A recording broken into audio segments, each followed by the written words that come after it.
Welcome to Not Milk Never Milk. Subscribe if you're lactose intolerant. In this video, I will show you how to make vegan lasagna. We'll start by gathering our plant-based ingredients, focusing on creating a rich, flavorful experience without any dairy or meat. You'll learn to prepare a creamy tofu ricotta and a robust marinara sauce from scratch. Then, I'll guide you through the simple layering process, ensuring each bite is packed with deliciousness. Finally, we'll cover baking and serving tips so you can enjoy a perfect, hearty meal. Let's get started. First, let's craft our creamy vegan ricotta.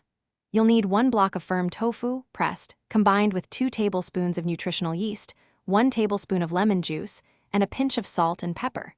For the rich marinara, simmer 28 ounces of crushed tomatoes with 2 cloves of minced garlic, 1 teaspoon of dried oregano, and a half teaspoon of dried basil for at least 20 minutes.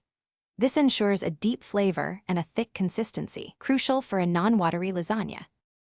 Now for the fun part, layering. Start with a thin coating of marinara sauce at the bottom of your 9 by 13-inch baking dish.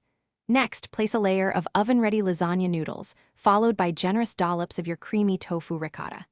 Add another layer of sauce, and if you like, some fresh spinach leaves. Repeat these layers, finishing with a final layer of noodles, plenty of sauce, and about 1 cup of vegan mozzarella shreds on top. This creates a beautiful, hearty structure.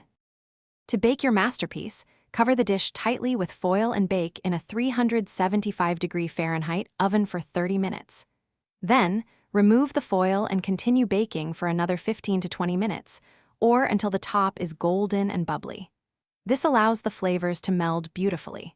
Before serving, let the lasagna rest for at least 10 minutes. This helps it set and makes for cleaner slices. Garnish with fresh basil, and enjoy your incredible homemade vegan lasagna. Thanks for watching. If this was helpful, leave a like and consider subscribing. See you next time.